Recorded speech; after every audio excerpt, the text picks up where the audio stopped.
Hello everyone, welcome to another episode of the Daily Gwei Refuel, where I recap the latest news in the Ethereum ecosystem. I'm your host, Anthony Sassano, and today's the 7th of November, 2022.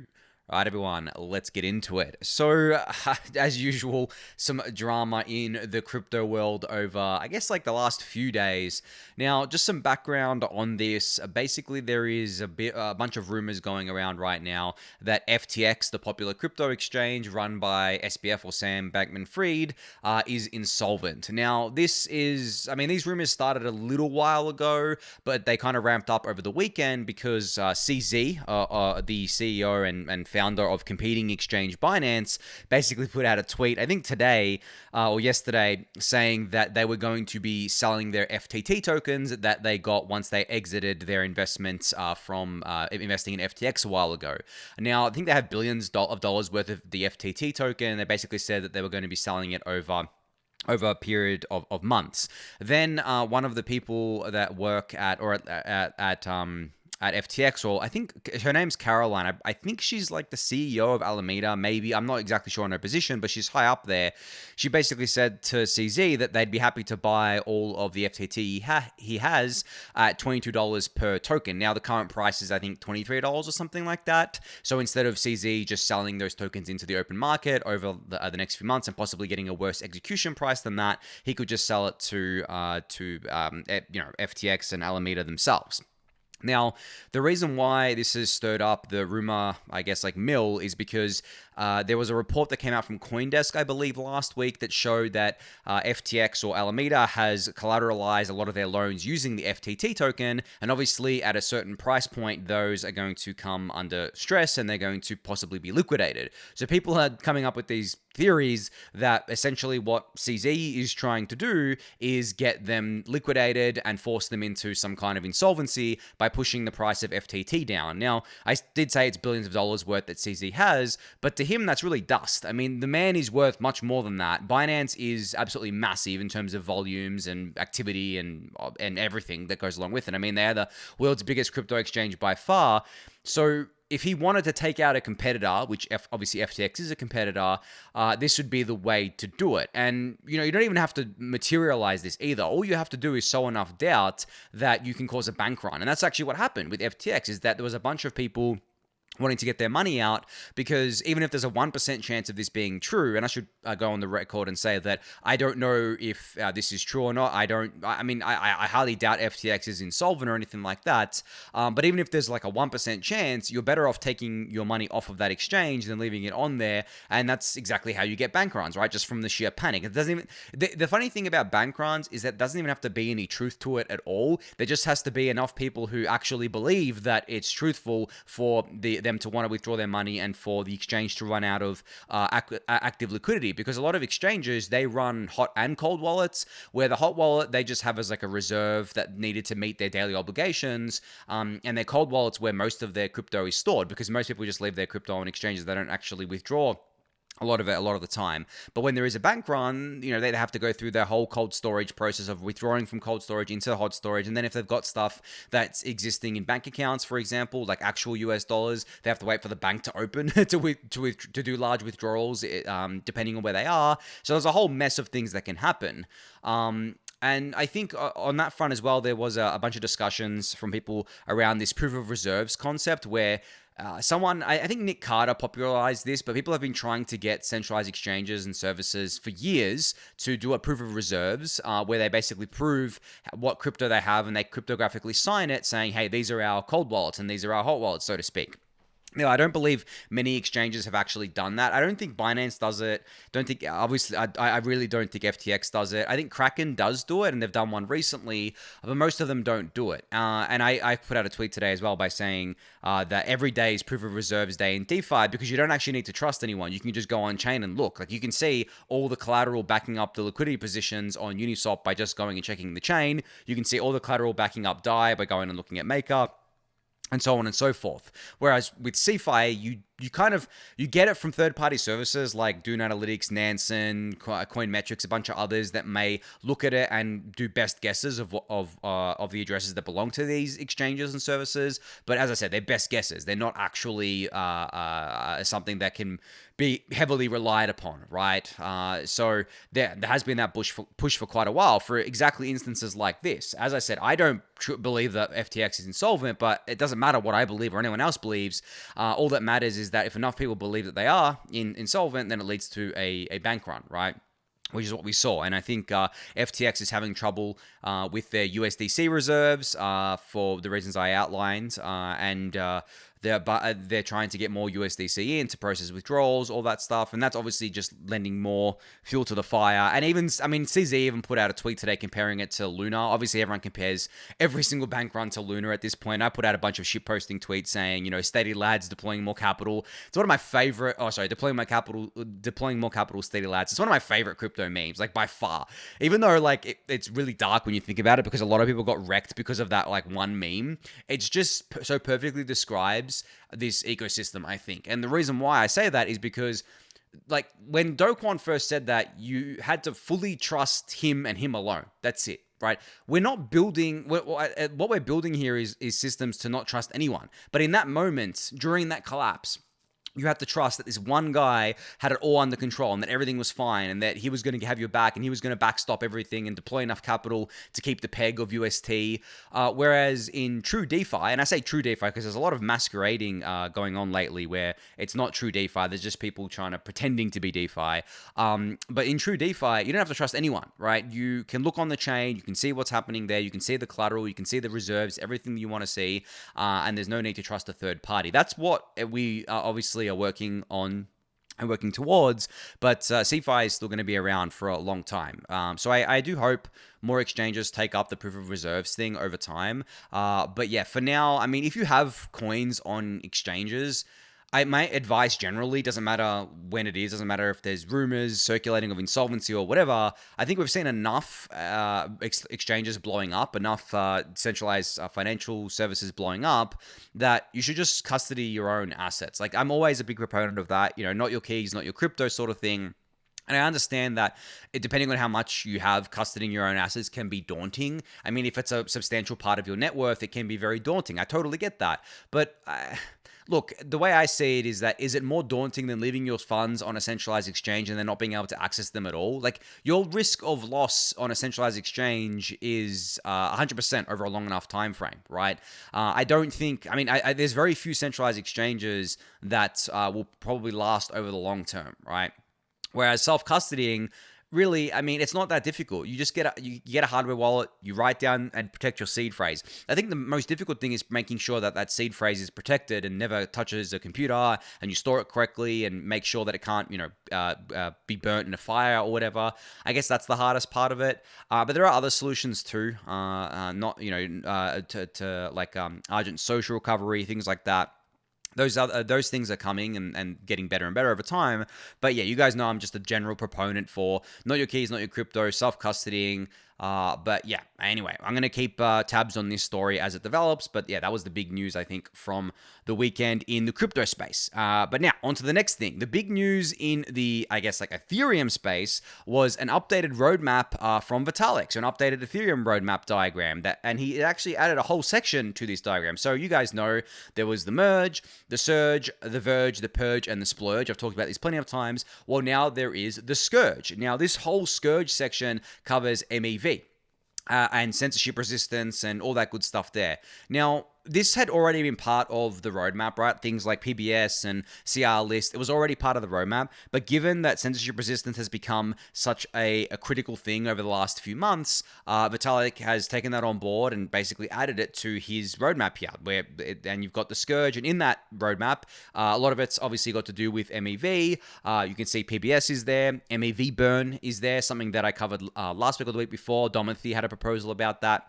And then some stuff like distributed builders, tracks, and other sort of stuff there. And also, it wasn't just the Scurge that was added. There was a bunch of other updates made to this roadmap too. There's the progress bars as well, obviously. He explained that you can see the blue boxes here.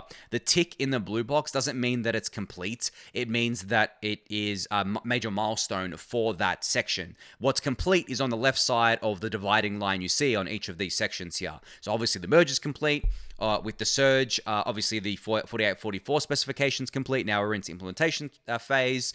The Scurge, extra protocol MEV markets, aka MEV boost, that's been developed. The Verge, all the serious EVM DOS issues have been resolved, or most of them have been resolved. Basic light client support with sync committees has been implemented. The Purge, you have beacon chain fast sync, EIP quadruple 4 specification, eliminate most gas refunds, and the Splurge, EIP 1559 and ERC 4337 specification. So there's still obviously a ton to do here. As I've said before, the Ethereum roadmap really is only 40%-ish complete. That's what Vitalik said before, and I've covered that before, because there's all these things left to do. But as you can see, on each of these boxes, there's a little bit of a green shading to it, and that's Vitalik's estimation of how far along these things are. And you can see that because I've mentioned before that this roadmap isn't sequential. It's not like the Surge is going to happen, then the Scurge, and the Verge, and the Purge, and the Splurge. It's all happening in parallel, and there are different tracks for different kind of things happening, and whatever is ready gets implemented. And you can see that's true because on the left side of the dividing line, what's been completed, there is something from every single section here. So this isn't a sequential thing. This is all parallelized and something that's going to be developed in parallel until, there's no end to the Ethereum roadmap, but like for years to come, obviously. So yeah, you can check this out. I'll link it in the YouTube description below. But I am so excited whenever Vitalik posts these things, especially with the progress that we're making. You can see, I guess, with the merge, the merge thing up here, you can see that withdrawals are almost done. Distributed validators, stuff like oDAO, that's almost done, right? And then EIP 4844 implementation, that's being worked on. Proto-Dank sharding, I've talked a lot about that on the refuel already. And then a bunch of other things here. But yeah, the main thing is that addition of the Scurge, which I'm really, really happy to see, because it means that the community is just taking it much more seriously. And I think, look, we've always taken censorship resistance seriously because that's why we're building Ethereum and public decentralized blockchains in the first place. But we've never had a test of a blockchain censorship resistance at scale until the OFAC sanctions happened. When you really think about it, up until that point, there had not been a test of it. And as I mentioned before, it became a very critical issue very quickly for Ethereum because of MEV. If this had happened on Bitcoin, it would be an issue, but it would probably be, at least in the short to medium term, less of an issue than it is for Ethereum because Bitcoin doesn't have MEV. There's no value to extract from the Bitcoin blockchain. And as I said before, the issue with what we're seeing with the censoring has got really nothing to do with people wanting to censor and everything to do with MEV leading to these negative externalities, and one of them being censorship. And that's what the Scurge is trying to address here, that root of the issue, really. That is the root of the issue because, in the past, there hasn't been any kind of censorship. And if we didn't have these relayers that were basically outsourced block builders, I don't think we'd have anywhere near the amount of, censorship that was happening in terms of percentage of the network because validators just wouldn't care to do it because validators are located in different jurisdictions, right?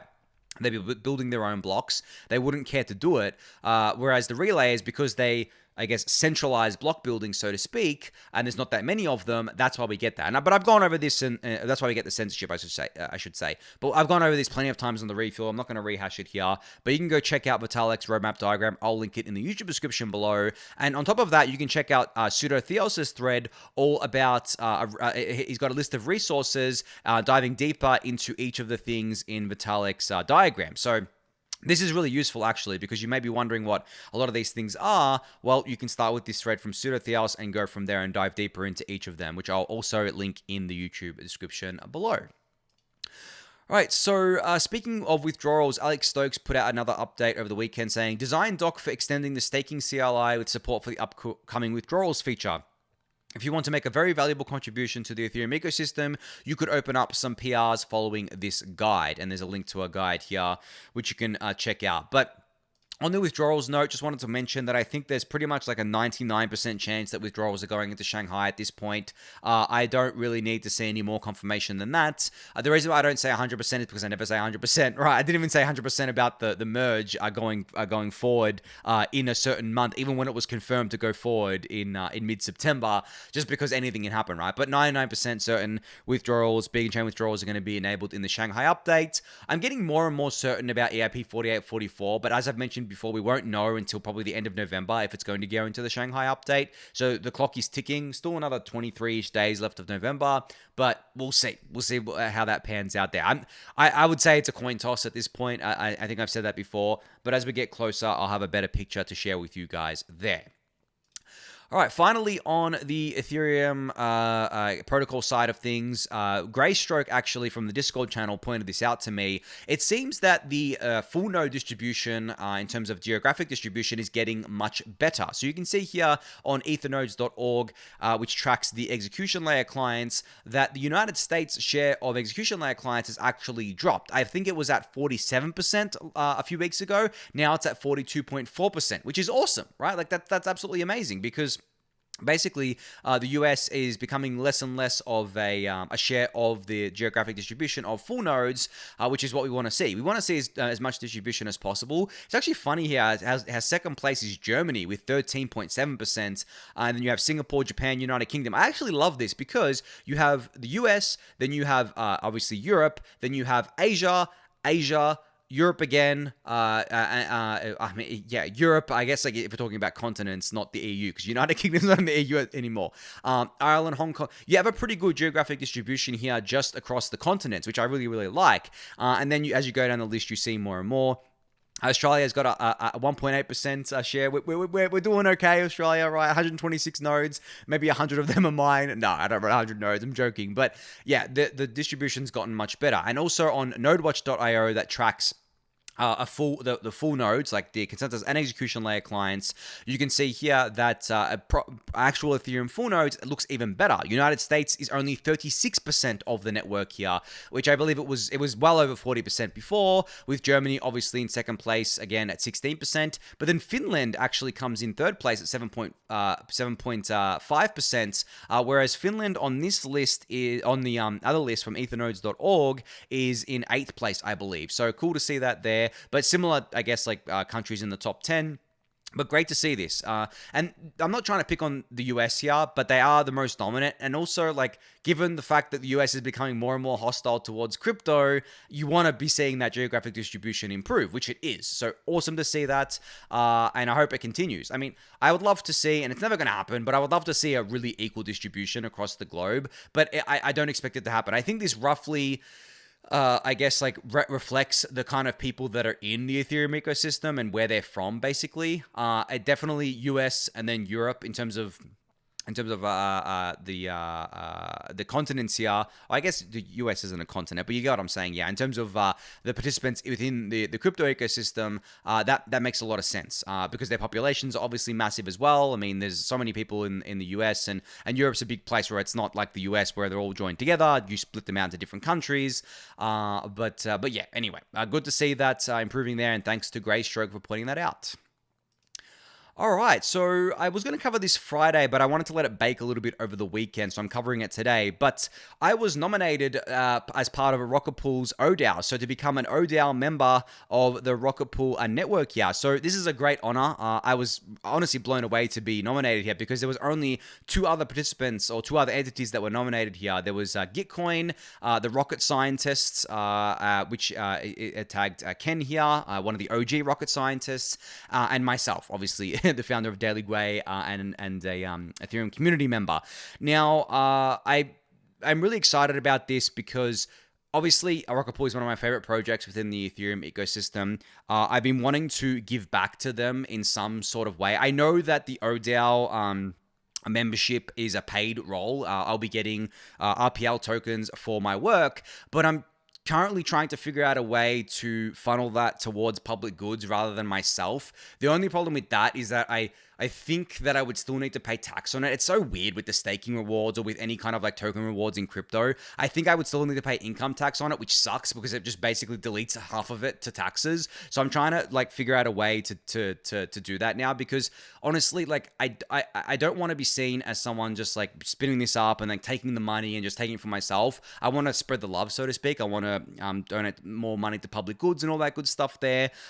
So that's my way of kind of giving back, especially giving back to the Rocketpool community, which has been so amazing for so many years now and is actually trying to build decentralized pooled staking infrastructure for Ethereum, where no one else was really trying to do this. I mean, they've encouraged Stakewise to do it, I think. Stakewise is basically not copied their model, but is taking a lot of inspiration from them and being like, let's make a decentralized staking pool as well. Like, obviously, we don't want just Rocketpool. We want more and more, but Rocketpool's just been building for so long now. So, yeah, as I said, great honor to be nominated for the oDAO here. I can't wait to be onboarded, but also, and then I'll also be sitting alongside Superfizz as part of this role as well. Obviously, everyone knows Superfizz at this point. I've talked about him a bunch on the refuel. He's been a very long time Ethereum and Rocketpool community member, been so active within both communities. So again, another honor to just be sitting alongside him on this. But as I said, like, I'm trying to figure out a way of what's best use of the funds that I'll be getting as part of this.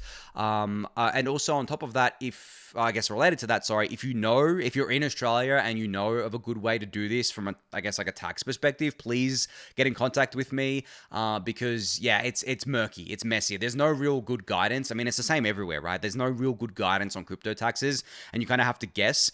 But I don't want to put myself in a position where I kind of guess wrong, so to speak, and then end up owing all these taxes that I don't have the money for, right? So yeah, if you do have any information on that, please get in contact with me. But yeah, great to be part of this, and great to be, nominated alongside really strong communities like Gitcoin and Rocket Scientists. Like, it just really is an honor, and thanks to, I guess, the Rocketpool community for this.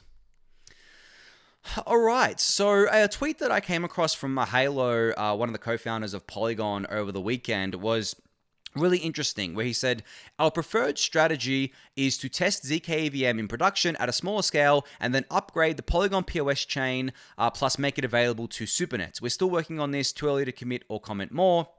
I guess my point was that we will soon have production-ready zkEVM. Now, this was part of a thread continuing a conversation over the weekend that was talking about how, Polygon was getting some hate from the community, saying that they were parasitic and saying that they were just going to pivot and stop building layer 2s on Ethereum and build layer 2s on the Polygon POS chain, which is total bullshit, honestly. You guys know I'm an advisor to Polygon. Like, obviously I'm biased here, but I think that's total crap, right? I think that there's just people just coming up with conspiracy theories. It doesn't make any sense.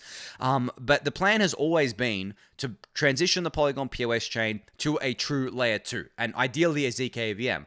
But that can't be done when there isn't even a zkEVM live. And when it does go live, Polygon zkEVM, it's going to be in like an alpha/beta state, right? The Polygon POS chain has a very vibrant ecosystem on it right now. It has a lot of funds on it.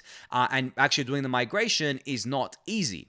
So people expecting them to just do the migration like today, tomorrow, in a few months' time, I don't think they understand the complexity behind it. It's not that they don't want to do it. It's just that it is not a simple task. Now, if the zkEVM gets to bake for a while when Polygon launches their zkEVM, once that gets to bake for a while, and the bugs are ironed out and it starts being more like a beta than an alpha, and then the path becomes clearer for them to transition the POS chain to zkEVM, they will definitely pursue that. I truly do believe that. And it wasn't just Mahalo saying this. There were other co-founders of Polygon saying this on Twitter as well. One of them even said that we'd have more news about this in the next few months. So they definitely are actively working on it. But yeah, and I think that the hate towards Polygon lately has been very unwarranted.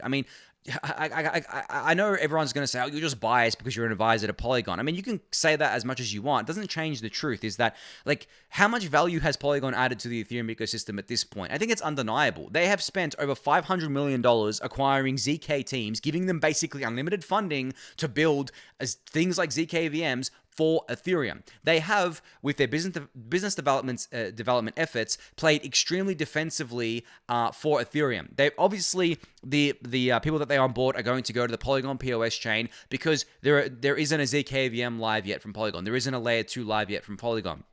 But in saying that, and why I say it's a defensive move is that who do you think is in these business development meetings alongside Polygon, or I guess like competing with Polygon, I should say?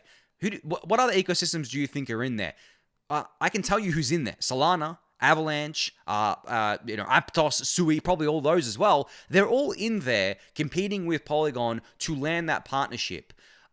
So from that perspective, would you rather these big companies like Meta, go to Solana or Avalanche, like direct Ethereum hostile competitors, or would you rather they go be onboarded to the Polygon POS chain, which is an EVM compatible network, by the way, and then Polygon migrate them to a zkEVM once it's working? I know what I'd rather, right? And I think that without Polygon and their absolutely amazing business development efforts that they've done over the past couple of years, the Ethereum ecosystem would be in a much worse position when it comes to onboarding these big corporates and large companies. I truly do believe that. But yeah, I mean, you guys can have your own opinion, form your own thoughts on this, but I don't think there's actually any evidence to show that Polygon wants to abandon Ethereum or wants to pivot away from Ethereum and have their zkEVM settling on the POS chain. I haven't seen any evidence of that at all. I don't think that's going to happen at all. I struggle to ever say I have 100% certainty in anything, but like I have pretty much 100% certainty in that. Like from everything that I've seen, I'm not just saying it because I'm an advisor and I talk to the co-founders directly. I haven't spoken to them directly about this, because I try to keep, as unbiased view as possible and as clear head as possible here. But just based on the publicly available evidence of what Polygon has done over the last couple of years, I see nothing to indicate that they would abandon Ethereum, and everything to indicate that they are supporting Ethereum with everything that they've got. So yeah, anyway, I'm going to stop ranting on that one there. People are going to call me biased for that, but whatever. There's tweets here, there's commitments to transition the POS chain to a true layer 2 on Ethereum. So I look forward to that day. All right, so speaking of layer 2s, Matt Feinstone here has a thread about Taiko, which was that new zkEVM or Type 1 zkEVM that's getting built on top of Ethereum here. So just wanted to highlight this because I saw actually Vitalik retweet it. Whenever I see Vitalik retweet something, it's definitely worth the read. So definitely go check this out. I'll link in the YouTube description below if you want to learn more about Taiko and Type 1 zkEVMs. Now, I've just realized I've only got a few minutes left, so I'm just going to get through the rest of these updates relatively quickly here. Optimism released something called Pragmatism over the weekend, which is a Figma library and design system created by and used for the Optimism collective. We're releasing it to the wild so you can use it to kickstart your Optimism project's design effort. So this is basically a standardized little thing here on how to kickstart your design within the Optimism ecosystem. So they've got a bunch of different Figma boards here that you can check out. So if you are a designer or a front-end developer or anything like that, you should definitely check these out. I'll link them in the YouTube description below. But this is cool. I haven't seen a team really focus on this before, especially not a layer 2 team. So I think Polygon has done something similar to this. I can't remember exactly what their solution was called, but they have done something similar to this. But they're the only other team that I remember doing this. So it's great to see Optimism do this as well, and I hope to see the other layer 2s and other projects do this, because at the end of the day, like, one thing that we definitely still suck at within crypto and Ethereum is front-end design and making things simpler for people, and just general UI, UX. That'll get better over time, and these tools will definitely help with that, that's for sure. All right, so Hayden is teasing some things. He put a tweet out over the weekend, Hayden from Uniswap, I should say. He put a tweet out over the weekend where he said, Uniswap Labs has been quietly building during the bear. Our team has grown from 30 to 100 plus so far this year. Redacted, and Redacted are almost finished, and a lot more coming after that. Shipping season starts soon, and once it starts, it won't stop. I don't know what the Redacteds are referring to here. I think I can guess maybe like at least one of them, which is Uniswap v4. I think that would be a given. The other two kind of like don't know, right? Maybe one of them's got to do with NFTs, because Uniswap Labs has been doing a lot of work in the NFT ecosystem lately. Maybe it's another NFT related acquisition. And then potentially maybe one of them is something like a uni chain. Now, people have been talking about Unichain for a while, and I think I've covered it on the refuel before. I don't know how much sense it makes, but it might be something that Uniswap Labs thinks would be value additive. Now, whether that Unichain is a layer 2 or is its own sovereign app chain remains to be seen. You guys know my views on the two. I don't believe sovereign app chains are really sustainable or really that good. I obviously believe more in the layer 2 app chains, but who knows if that's even going to be a thing. Like, I'm not convinced. I think it's like a coin toss on whether they'll develop something like that or not. But if I had to guess, definitely Uniswap v4 as one of them. Coin toss probably about about something to do with NFTs. More likely, probably another acquisition that they've made, and then maybe Unichain. I don't know, but I'm excited to see. Uniswap has always been a killer team when it comes to shipping. Sorry, I should say Uniswap Labs. So definitely excited to see what they have in store over the next few months.